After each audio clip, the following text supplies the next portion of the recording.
عمرك صحيت في نص الليل على صوت غريب، صوت هادي لكنه مخيف شوية، صوت يخليك تحس ان في حاجة مش طبيعية حوالين المكان، ولو حد قالك دي بومة غالبا اول حاجة هتيجي في بالك ده شؤم. بس السؤال الحقيقي هنا، هل البومة فعلا نذير شؤم ولا احنا اللي فهمناها غلط من البداية؟ تعال نرجع شوية لورا آلاف السنين، من ايام ما الانسان كان عايش في بيئة مليانة مخاطر. الليل بالنسبة له كان مرعب لانه مش شايف حاجة، اي صوت في الضلمة كان معناه خطر محتمل. وفي وسط الضلمة دي يظهر طائر غريب، عيونه كبيرة، بيبص بثبات، وصوته مختلف عن أي طائر تاني. طبيعي جدا إن الإنسان يربطه بالخوف، ومع الوقت الخوف ده اتحول لحكايات، والحكايات بقت معتقدات. في بعض الثقافات القديمة كانوا مؤمنين إن البومة بتظهر قبل الموت، وفي ناس كانت بتعتقد إن روح شخص ميت ممكن تتحول لبومة. لكن الغريب إن في نفس الوقت في حضارة زي اليونان القديمة البومة كانت رمز للحكمة والذكاء عندهم. يعني نفس الكائن ناس شايفاه شر وناس شايفاه علم. طيب فين الحقيقة وسط كل ده؟ خلينا نسيب كل المعتقدات ونبص بعين العلم. البومة ببساطة طائر ليلي، يعني حياته كلها متصممة عشان يعيش في الضلمة، مش عشان يخوفك لكن عشان يصطاد ويعيش. أول حاجة هتلاحظها في البومة هي عيونها، عيون ضخمة جدا بالنسبة لحجم جسمها، وده مش شكل بس، ده تصميم مثالي للرؤية في الظلام. البومة تقدر تشوف في إضاءة ضعيفة جدا، لكن في المقابل عيونها مش بتتحرك زي عينينا، عشان كده ربنا عوضها بحاجة أغرب، رقبتها بتلف لحد 270 درجة، يعني تقدر تشوف وراها من غير ما تتحرك بجسمها. تخيل كده طائر واقف ثابت وفجأة لف رقبته ناحية صوت وراه، طبيعي تحس انه مرعب، بس ده مش كل حاجة.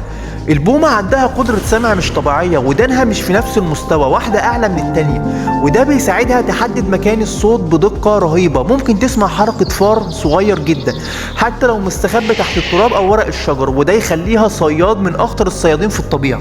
طيب الصوت بقى، الصوت اللي الناس بتخاف منه، الصوت ده مش انذار، مش علامة على مصيبة، ده ببساطة لغة البومة، بتستخدمه عشان تقول دي منطقتي او انا هنا، او تنادي شريكها. لكن لان الصوت بيطلع في الضلمة وبيكون طويل وغريب، فالانسان فسره بطريقة مرعبة، وهنا المشكلة الاساسية.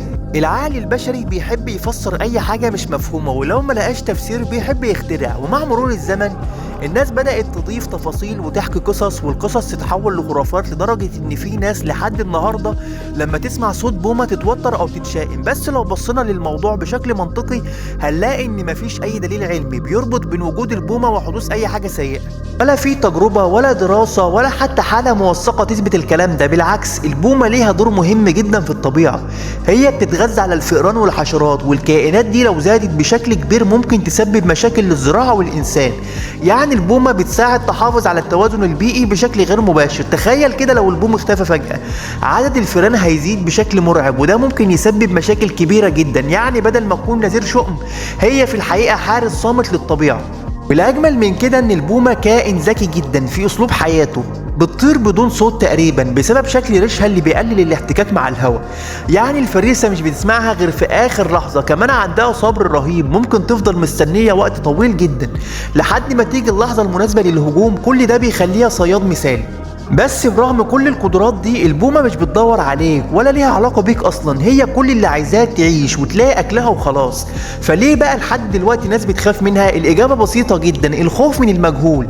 أي حاجة شكلها غريب بتظهر في الضلمة، صوتها مختلف، العقل بيصنفها كخطر، وده نفس السبب اللي بيخلي ناس تخاف من الضلمة نفسها.